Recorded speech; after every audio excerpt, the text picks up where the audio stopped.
Mafiathon 3 officially hit 1 million subscribers on Twitch, the most important album that Doja Cat has dropped so far. Did Doja seize a moment that so many people in music only dream of having the opportunity to accomplish? If your daughter was kidnapped, what lengths would you go to rescue her? Welcome back to Behold Pop Culture, the show where we take a look at all the biggest moments over the past week in pop culture to make sure that you're always in touch. This week, a massive milestone was hit as Twitch streamer Cenat hit 1 million subscriptions for his account on Twitch. Mafiathon 3 officially hit 1 million subscribers on Twitch. Cenat's attempt at going 30 days straight, streaming, non-stop, always a camera on. His goal was to shatter his own record that he set with Mafiathon 2. On Twitch, a sub can cost as little as $5 and up to $20 to $30. But to get 1 million people to pay $5 to see you stream on Twitch is an enormous milestone. If you do some back of a napkin math, that can equate to a minimum of $5 million of revenue generated for your stream. That's before you think about sponsorships, brand deals, if celebrities are paying him to be on his stream. But that's just monetarily. Culturally, Kai has become a pop culture mainstay, one of the biggest stars of my generation, and point blank one of the biggest stars in the world. His already large brand has only been elevated by the fact that he now will forever be cemented in history as the first streamer to ever hit 1 million subs. And who knows, maybe he'll be the only one to ever hit 1 million subs. He might set the record for many years to come, as it's not even over yet. And this week, he's going to have LeBron James cut his hair live on stream for the final day of Mafiathon 3. So he hasn't just stopped at 1 million. There's still multiple days left for him to set a bigger record. A moment like this really becomes an opportunity for fans to rally around this shared goal. If you were there, like I was, watching Cenat do ding-dong ditches in college, then joining the group AMP, which stands for Any Means Possible, doing football, basketball, wrestling videos, just growing his brand as someone on the internet known for collaborations with other creatives. Then he started on Twitch. I watched his first live stream when he was in his bedroom in New York.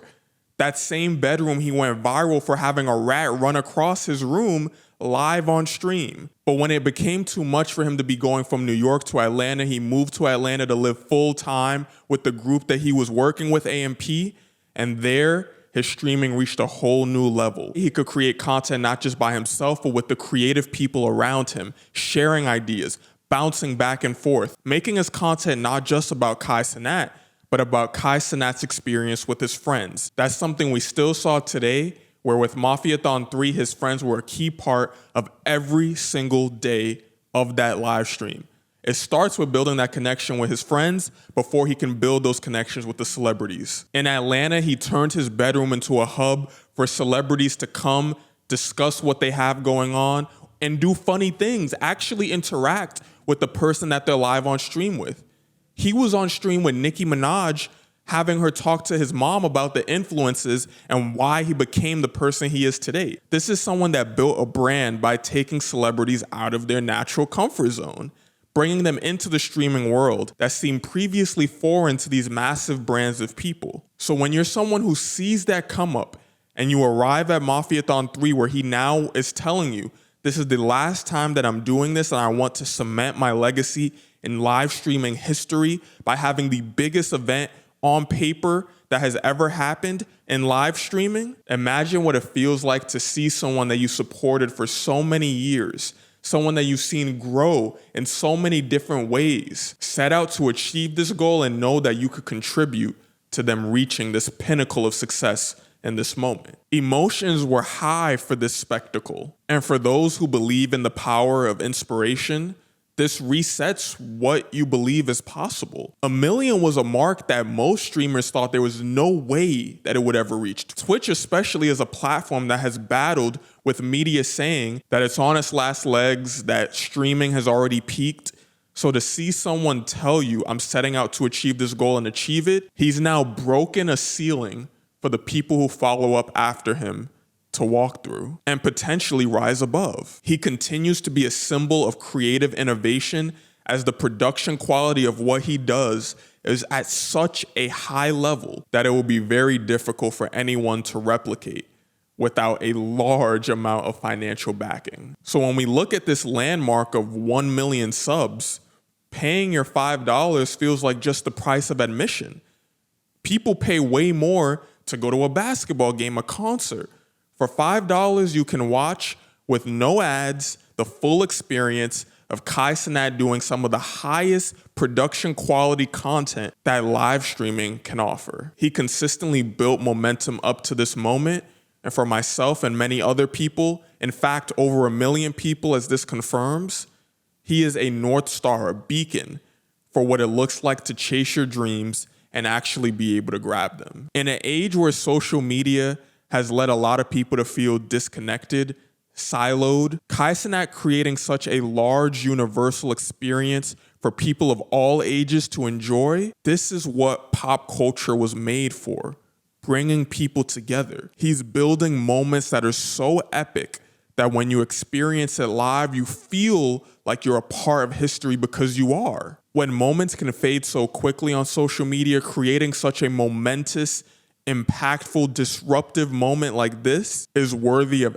every single flower that he is going to receive. So not just Twitch, not just streaming, not just social media, pop cultural history was made, and he has shifted the culture forward with what he's done with Mafiathon 3. And I'm excited to see what the next generation of people who've been inspired by Kai looks like, but he's still in his 20s. There's probably a lot more runway for him to continue to innovate and leverage his position in media. With that slice of history being acknowledged, we can now move on to the sports section, where this week in the NFL, there were fewer close games. But this week, the truth was revealed for a few NFL teams. The New York Giants had an afternoon of bliss and sadness as their best offensive player, Malik Neighbors, a wide receiver, was feared to have torn his ACL in the middle of the game, ending this season for him. But in this same game, their rookie quarterback, Jackson Dart, had his first start, and through a mature level of decision-making, he was able to take down a 3-0 undefeated Los Angeles Chargers team. After last week, I was preparing to argue that the Chargers were the best team in the NFL. But if a 3-win team loses to a 0-win team, can they still be considered the best? The Kansas City Chiefs' playoff hopes was on its last legs, because if they lost the game this week, they would have started the season 1-3. A record that a very small percentage of teams in NFL history have dug their way out of to make the playoffs, let alone win a Super Bowl. But they locked in, beating the Baltimore Ravens by 17 points. With their offense now close to full strength again, it might be time to finally be able to say the Kansas City Chiefs are Super Bowl contenders once again. Speaking of contention, we keep coming back each week to the Eagles winning once again, staying undefeated this week against the Tampa Bay Buccaneers. The defending champions had a narrow victory to become 4-0, and I know that that undefeated record screams Super Bowl contender, but I continue to worry that this team's offense is not dynamic enough for when the lights are bright in the playoffs. For a team that hasn't uttered the word Super Bowl in many years, sometimes just making progress is a big win. The Chicago Bears have gone through a carousel of disappointing quarterback after disappointing quarterback every year, and needed hope that this one, Caleb Williams, could buck that trend. With the win this week against the Las Vegas Raiders, they are now 2-2, and there might actually be some hope for the Windy City of Chicago's football team. Revenge is a dish best served cold. The Dallas Cowboys traded their best young defensive player and Micah Parsons before the season started to the Green Bay Packers. And this weekend, he came home. If there's ever a game that you want to win, it's the one against your ex that didn't value you enough and shipped you off to the whole other side of the country. But you could see the beads of sweat falling down Dallas Cowboys owner Jerry Jones' head Knowing he made this decision and watching as this game unfolded and became the game of the week. The Packers and Cowboys went back and forth all throughout the game, up to the end where the Packers were down by 3 and were able to kick a field goal to send the game into overtime. No matter what Dallas did to try and get their revenge to prove that they were better off without Parsons, the Packers had a response, they had an answer to get back in the game. And with all the excitement going into an overtime, we got the worst outcome that you can get in terms of entertainment in football. The game ended in a tie, 40-40, the second highest tied game in NFL history. So instead of the exciting revenge story that we wanted, it was just a good game. While the NFL season is nearly a quarter of the way to the playoffs, the MLB season just had its 162nd game, the last of the season, which means the playoffs are here for baseball. After 162 games of the MLB season, we arrive at the 2025 MLB Playoffs, where the only thing that matters is whether or not you win a championship. At the end of this season, we saw teams fighting and clawing for that opportunity. The New York Mets had the biggest story of the offseason, signing Juan Soto, one of the best young players in the MLB, to a 15-year, $765 million deal, the biggest in professional sports history. But his first season ended in disappointment, as they had a chance to make the playoffs by winning the last game of the season, and they lost, squandering that opportunity. The Toronto Blue Jays and Seattle Mariners took the biggest leap this season, as they ended up being the top teams in their respective divisions. Meanwhile, the storied New York Yankees-Boston Red Sox rivalry that has spanned so many years will have another chapter etched in the book, as they will face each other in the wild card round, the first round of the playoffs, in what is sure to be a historic matchup. That's about as box office as a playoff matchup can get. The Los Angeles Dodgers on the West Coast will be the easiest team for casual fans to root for. They have the most stars, and they have the biggest star, Shohei Ohtani, a player who's not just known for being one of, if not the best player in the MLB, a player who's not just known for being the best Japanese baseball player of all time, but a player who is doing something that has virtually never been done before. He's a top 5 hitter in baseball and arguably a top 10 pitcher in baseball. The only person who has done something comparable to this is Babe Ruth, a New York Yankees player whose career started in the year 1914. We are a long ways away from that. Shohei Ohtani is truly one of the rarest types of players that you'll find in sports, period. The Dodgers are also the defending champions, looking to win back-to-back World Series. The Philadelphia Phillies and Milwaukee Brewers coasted their way to the playoffs, which means that they are set up for a surprise upset to take place if they were to lose. The stage is set for the playoffs to begin for one of the biggest sports in America. And if you have a horse in the race, prepare for madness to go down. In music, your playoffs or your championship comes typically when you drop your album, which is what happened this weekend as Doja Cat, one of the biggest pop stars in the world, dropped her new album called V, which stands for life in French. And after a few days, I'm ready to declare this the most important album that Doja Cat has dropped so far. Doja Cat is one of the most talented artists in music today. She can sing, dance, rap well, and she understands meme culture, an underrated ability for an artist to have when the way for artists to grow today is by having these social media interactions with people. Whether that means doing a funny dance, creating a meme, or just understanding culture enough to make references. That's what we're doing here with Behold Pop Culture, enabling you to be able to make these references and understand what's going on. Doja Cat broke into the music industry with her song Moo, which featured her in a cow suit dancing with a cow background from a green screen. And that turned into a meme that people started asking about the Moo girl, the cowgirl. And that meme has stretched so far that today Cat's Eye made a whole new dance for this song that at this point was released around 10 years ago. She's no stranger to these hits, from Mood to Say So to Kiss Me More with SZA. And the main thing that always stood out to me was her evocative visuals. How detailed they were, the world building, feeling like each song had its own universe that it was tapping into. But making a pop album that's bigger than a handful of singles is a difficult challenge to set out to do. How can you make music for everyone to enjoy while still pushing yourself creatively? Enter Doja Cat's new album, V. In a world where most pop music features teams of writers putting together the lyrics for singers to sing, she set out to make an almost entirely self-written new album. In our everyday lives, we can only dream of having hundreds of thousands of people who care strongly about experiencing our work or our art, that they're willing to accept those times where we set out to do something a little bit different. But is the album actually good?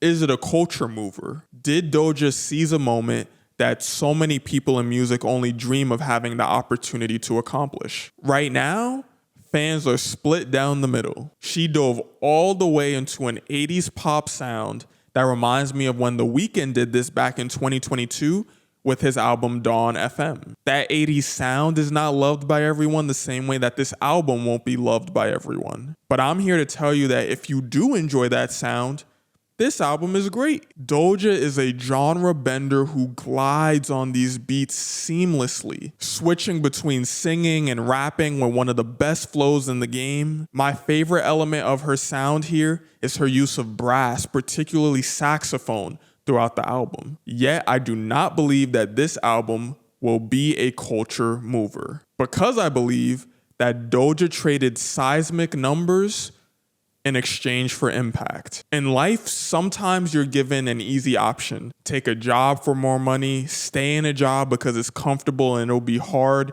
to find something new. And you have to ask yourself, will this decision lead me down the path to creating the impact that I want to make in the future? Whether that path is easy or not. For me, it's behold pop culture. For you, that might be working on that business that you've dreamed of creating on the side so that you could eventually have that create the impact that you desire. For Doja Cat, it has been creating these conceptual albums, with this album being her most conceptual yet, committing fully to the 80s sound. This is an artist who has admitted at times to hating her number one songs because she hears them so much. Her passion lies in the world building that's inspired by the melodies of all her favorite pop songs, valuing that creative expression at times more than the maximum amount of listens and streams that she can generate. But at this point in her career, she knows she's a hyper-visual artist who can leverage the funding that she gets from her big pop songs into being able to step into the creative space with a project like this, painting a picture with sounds and ideas that she's a little more passionate about. In her own words, pop music can get a bad rap because people want music that they can relate to, oftentimes more deeply in what the songs are communicating. But to be at the intersection of pop music and be impactful, sometimes that means you need to be a little more edgy, controversial, and willing to be less popular, ironically. So the queen of pop rap, in my opinion, made an album that's not going to be her most popular, but it will stand as a North Star for pop artists trying to figure out how they can still imbue their creativity into the pop sounds that we've seen be so successful already. V will be feeding her core fan base and her peers. You never know when that extra effort that you put into the work that you do in search of being more impactful might inspire the people around you and leave you feeling even more fulfilled. The underrated part of this is because she leans so clearly into a sound that is going to be polarizing, but for the people it resonates with, it'll resonate deeply. The ones who grab onto it will be able to stick with it through the Titanic album drop that's coming next week with Taylor Swift's the life of a showgirl. Even though Doja's a superstar facing a very specific challenge that most people won't face, being a pop star, we all have our moments where we face significant decisions in life and we have to figure out what we're willing to sacrifice. For her, it was chasing the most streams.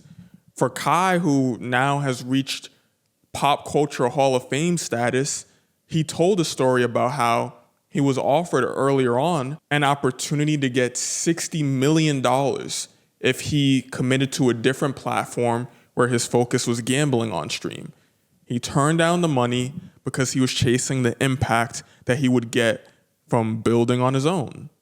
And we see where that got him. Doja Cat wasn't the only one who saw some success from experimenting this weekend, as in the film section, we had the release of the new movie, One Battle After Another. This is written and directed by Paul Thomas Anderson, someone who's known in the film industry as one of the more talented directors out. But what's more likely to get people to see this movie is its superstar cast. Leonardo DiCaprio, Sean Penn, Tiana Taylor, Regina Hall, Benicio del Toro, and a great debut blockbuster-wise for Chase Infinity. The question this movie asks, if your daughter was kidnapped, what lengths would you go to rescue her? That's what this movie's about at its core. But when you zoom out, it asks its audience, what is the cost of being a rebel? How do you deal with being a victim of your parents' mistakes? And existentially demonstrates the beauty of experimenting in the art of film. This is a movie that had a budget over $100 million, which that alone is enough to be considered a blockbuster.